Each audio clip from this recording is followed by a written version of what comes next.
來到第3日，亦都係我成個行程入面最期待嘅一日——玉龍雪山。今次行程真係好輕鬆，因為所有門票同安排都已經由專業旅行社幫我哋搞掂，完全唔使擔心搶票或者排隊，呢種感覺真係好安心。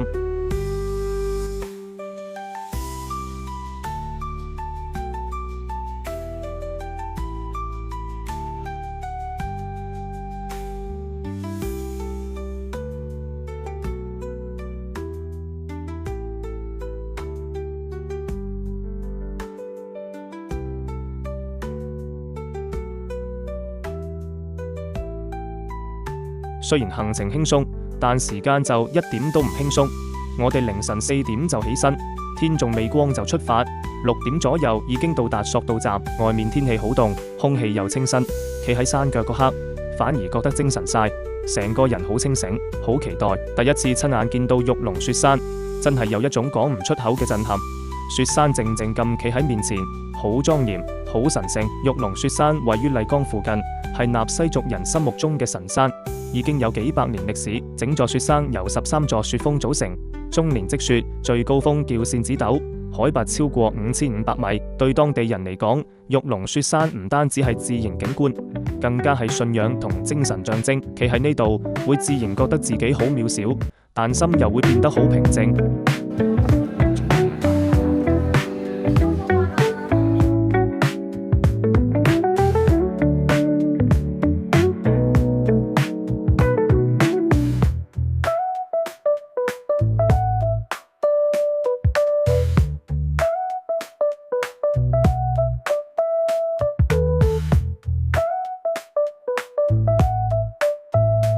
如果你問我玉龍雪山有咩特別，其實唔止係雪同高，坐住纜車一路向上，窗外嘅風景由樹林慢慢變成雪地，嗰種轉變係好真實嘅，完全唔似睇相。空氣越來越薄，呼吸會慢慢變得急，但同時你又會忍唔住不停望窗外。到咗上面，周圍一片白雪，加埋藍天同陽光，真係靚到有少少唔真實。呢度唔係只適合影相打卡，而係一個會令你停低腳步，靜靜感受嘅地方。難怪咁多人話玉龍雪山係一生至少要嚟一次嘅地方，唔係因為佢有幾高，而係因為你喺呢度會真真正正感受到大自然嘅力量同安靜。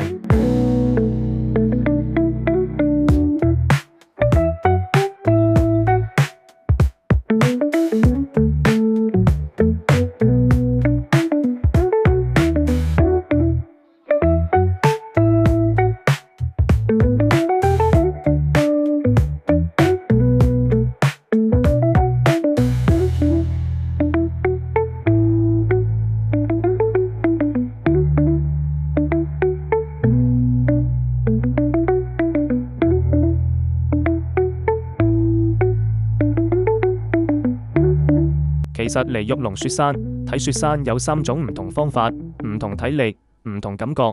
我逐個同你哋講。Part 1，大索道去冰川公園。如果你同我一樣係想真正貼近雪山嘅話，咁一定要搭大索道去冰川公園。呢條索道會由山腳直接拉你上到好高，大概4600米左右，價錢唔算平。索道票大約140蚊人民幣，加埋入山費用，整體200幾蚊左右。上到去之後要自己慢慢行樓梯，呼吸會明顯急，但只要你行慢啲，其實 OK。一望到前面成片雪山嗰下，真係會覺得，值啦。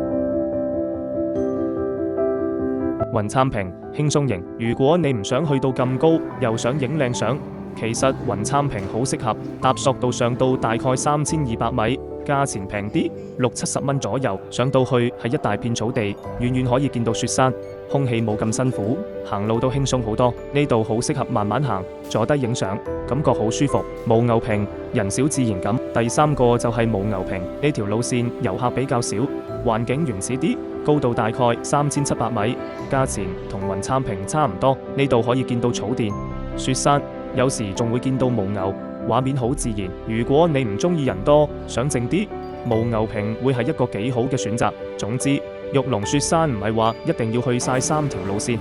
而係揀一條最適合自己嘅。記住着夠衫，行慢啲，唔好急，真正去感受呢座山先係最重要。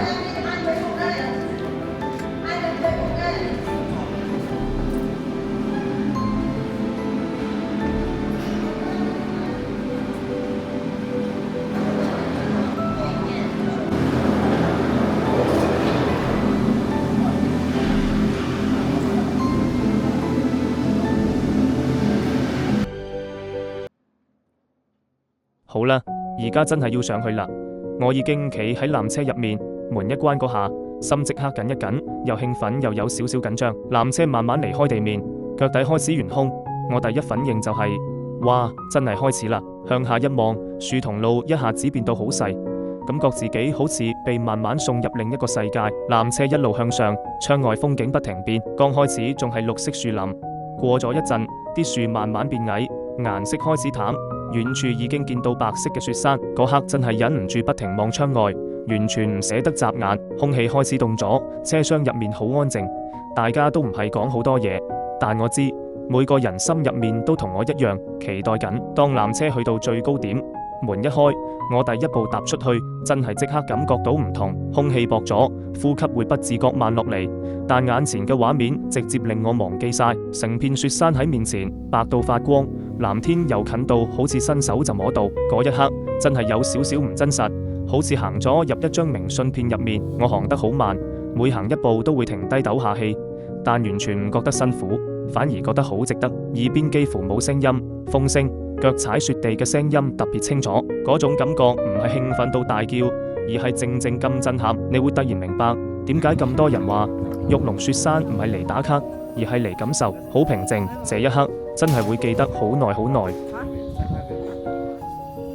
真心要講一句，我哋真係超級幸運，因為喺玉龍雪山山頂，俾我哋遇到咗日照金山呢種畫面，唔係話你嚟就一定見到，真係要天時地利加運氣。首先天氣要好，雲唔可以多，太陽角度又要啱，時間仲要剛剛好。有啲人等成日都等唔到，但我哋就咁啱撞正。太陽慢慢升起，第一束光照落雪山頂嗰下，整座山由白色慢慢變成金色，好似開咗個濾鏡咁，成個畫面真係靚到唔真實。嗰一刻，山頂突然靜晒，大家都冇乜出聲，只係不停影相，但心入面其實已經震撼到講唔到嘢。企喺山頂，風幾大，但反而令人更加清醒，空氣凍得嚟好乾淨，每一次呼吸都好似吸緊雪山嘅味道。四周除咗雪山就係天空，感覺自己離個世界好遠又好近。最神奇係當金色慢慢退返去，雪山又變返白色，你會即刻有種剛剛發生過啲乜嘢嘅感覺，好似一場好短但好真實嘅夢。可以親眼見到日照金山，真係唔單止係好運，而係一次會記一世嘅經歷。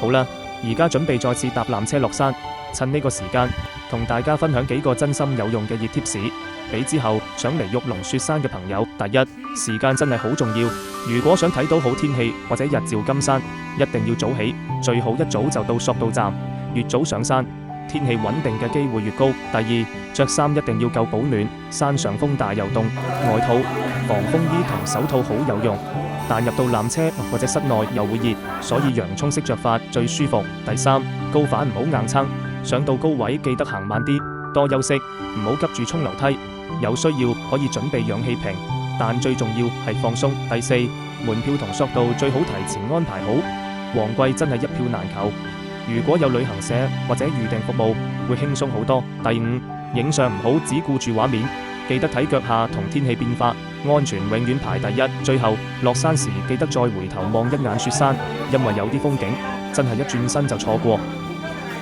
好啦，落完山之後，我哋終於來到南月谷，呢度係玉龍雪山山腳其中一個最受歡迎嘅景點，以清澈見底嘅湖水同夢幻嘅藍綠色出名。湖水顏色會隨着陽光變化，由淺藍到碧綠，真係好似天然調色盤咁，行到邊影到邊，點影都靚。啱啱好趁住呢個機會，我媽體驗咗一次旅拍，價錢都算幾合理。佢換上當地傳統服飾之後，成個人氣質即刻唔同晒，配合南月谷嘅背景，真係好有感覺。最驚喜嘅係攝影師非常專業，會教點樣企位、點樣擺手同表情，完全唔使擔心唔識影相，整個過程好輕鬆、好自然，好似朋友幫你影相咁。而家就一齊睇下成果，真係影得好靚，好有故事感。對我哋嚟講，呢次旅拍唔單止係影相，而係幫我媽留低咗一段好特別嘅旅行回憶。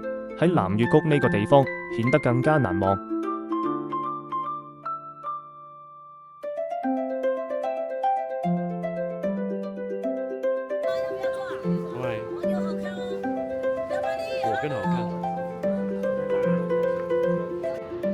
當我真正行入南越谷嗰一刻，第一個感覺唔係震撼，而係舒服，係一種好自然、好安靜嘅舒服。眼前嘅水藍到有啲唔真實，但又唔會令你好緊張，反而會令你個心慢慢靜落嚟。四周係山，前面係水，後面仲隱約見到雪山，整個畫面好平衡，好似乜嘢都唔需要做，只要企喺度就已經夠。你會發現自己開始行得好慢，影相都冇咁急，連呼吸都會自然深啲。南越谷嘅水顏色會隨着光線變化，有時偏藍，有時偏綠，有時甚至有少少奶白色，真係行一步一個感覺。嗰種美唔係第一眼就好誇張，而係越睇越耐，越覺得舒服。你會開始留意水聲、風聲、腳踩木棧道嘅聲音，成個人好似被拉返去一個好簡單嘅狀態。對我嚟講，南越谷唔係一個用嚟衝行程嘅地方，而係一個提醒你慢落嚟嘅地方。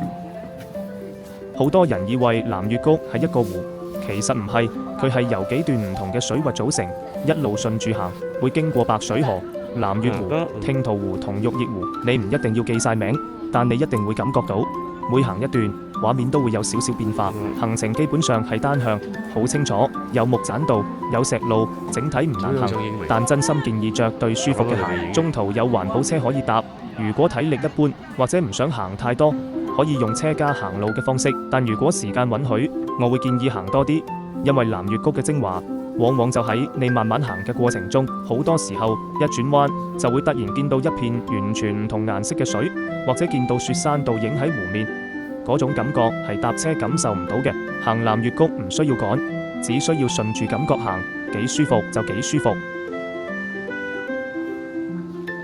去南越谷之前，有幾樣嘢真係要知道。第一，天氣好重要，有陽光同冇陽光，水色可以差好遠。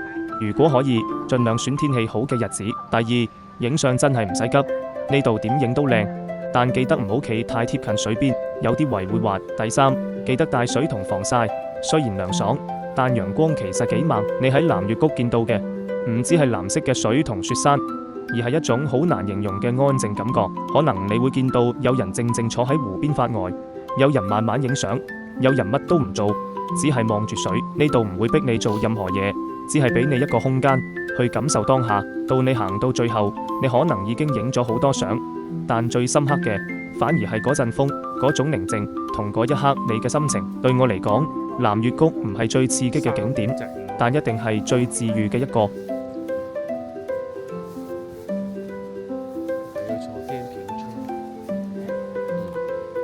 講到南越谷，其實最好嘅遊玩時間係春季同秋季，大約3月至5月同9月至11月呢段時間天氣最舒服，空氣清新，陽光唔會太猛烈，水色又最靚，成個谷景色由藍到綠，反光又好，影相最有感覺。夏天雖然涼快，但節假日人會多，容易踩人潮陷阱。冬天會凍啲，早晚溫差大，如果唔適應高原寒冷，就會唔舒服。我建議想去南越谷或者玉龍雪山周邊玩，最好揾旅行社安排，咁可以避免踩雷或者地下。一來門票、索道、交通全都有人幫你搞掂；二來唔使驚旺季搶唔到票；三來有導遊會提醒你注意事項同拍攝角度，令行程輕鬆又安心。自己包車或者自己安排嘅話，好容易浪費時間或者預算，特別係第一次嚟呢度。至於熱貼士，有幾個真係要記住：第一，着夠暖衫，南越谷山腳都凍，特別早上或者落山時風大。第二，鞋一定要舒服，行木棧道或者石路要穩陣。第三，防曬加冇加水，即使唔熱，陽光好猛烈，而且空氣乾。第四，慢慢行，唔好趕行程，每一段水景都唔同，越慢越有驚喜。第五，影相唔好只顧畫面，安全永遠第一。特別近水邊或者濕滑位置。第六，如果想體驗旅拍，最好事先預約，攝影師會幫你擺位、校表情，影出嚟嘅效果會自然又專業。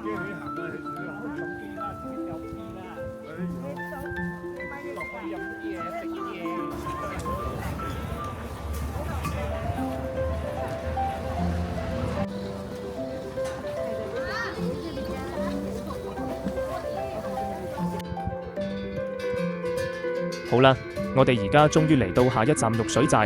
一踏入寨子，成個人都慢晒下來。玉水寨位於麗江古城附近，沿山而建，背靠青山，前面有小溪流水，整個環境好靜好舒服，空氣清新，好似自然同歷史同時擁抱你。第一眼望落去，你會發現整座寨子依山就勢，石板路、青瓦白牆、雕花木門，每一處細節都保留住古老氣息，好似行入咗幾百年前嘅小村落。入到寨子入面，你會見到好多傳統民居同庭院，院子入面種住啲花草同果樹，甚至可以見到當地居民曬衣服、打理花草，好有生活氣息。行入小巷，你會聽到流水聲同鳥叫聲，感覺心情即刻平靜晒。玉水寨唔似其他景點咁商業化，每一步都可以慢慢欣賞、慢慢影相，隨便一個角落都好有畫面感，好適合想體驗麗江傳統文化同感受古寨氛圍嘅人。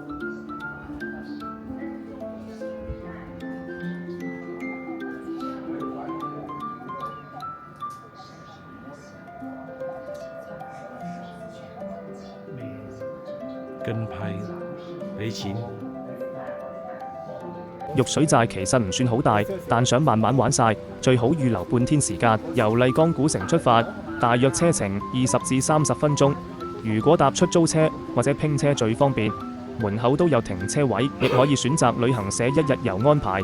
一來唔使自己安排交通，二來導遊會介紹每個民居同歷史背景，更易明白玉水寨文化同故事。最佳遊玩時間係春季同秋季，大約3至5月或者9至11月，天氣最舒服，空氣清新，景色最好，陽光會令青瓦白牆同流水更加靚。夏天雖涼快，但節假日會多人，好易踩人潮陷阱。冬天雖然人少，但早晚溫差大，要注意保暖。寨子內可以慢慢行，體驗手工銀飾製作、白族刺繡，或者欣賞民族表演。沿着石板路行，每一步都有驚喜。小橋、流水、庭院、古木，每一角度都值得影相。你會發現，玉水寨唔單止係景點，而係一個可以感受麗江文化、生活方式同古寨氛圍嘅地方。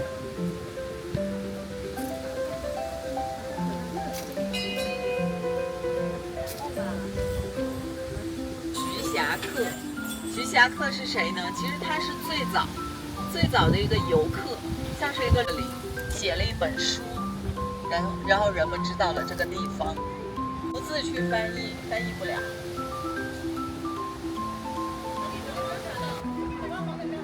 是在這裡。然後你們。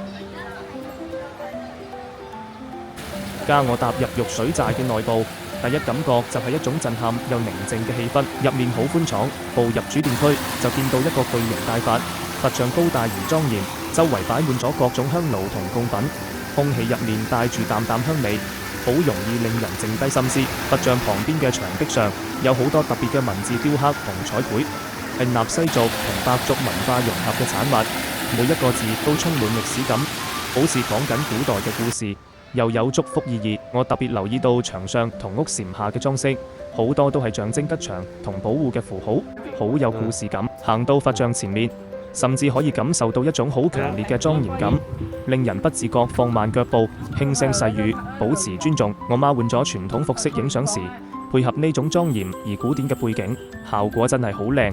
每一部影落相都充滿歷史同文化氛圍。總括嚟講，玉水寨內部嘅每一處都充滿細節同文化底蘊，無論係大佛、文字雕刻、木雕彩繪，定係庭院小景，都係值得慢慢探索同感受嘅地方。踏入入面，你會覺得自己似乎穿越咗返幾百年前，體驗到麗江古寨獨特嘅寧靜同莊嚴。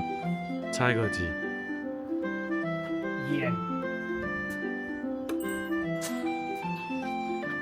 繼續。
好啦，今日最後一站就係黑龍潭。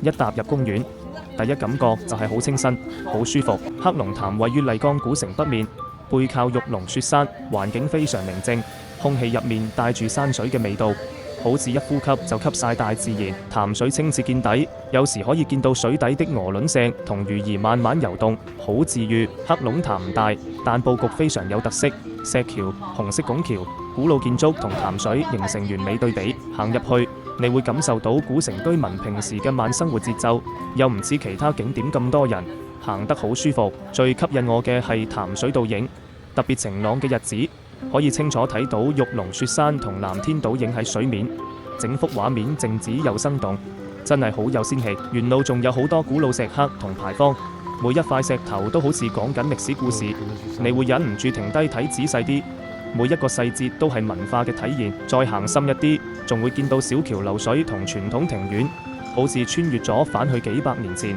整個人都放鬆晒，心情好平靜。黑龍潭真係唔止係打卡位，更多係一份寧靜同大自然嘅美好。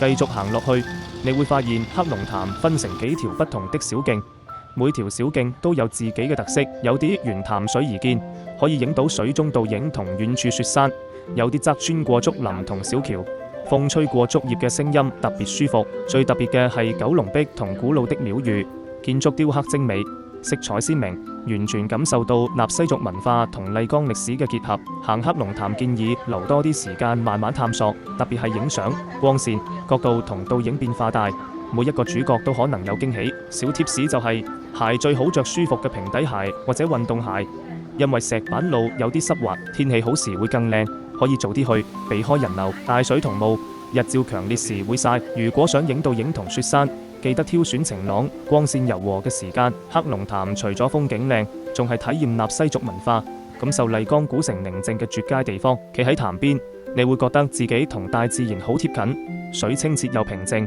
好似整個人都被洗滌晒，身心舒服到不得了。結束一日行程，喺黑龍潭慢慢行，慢慢影相，真係一個完美嘅收尾，令你對麗江嘅美景同文化更加留戀。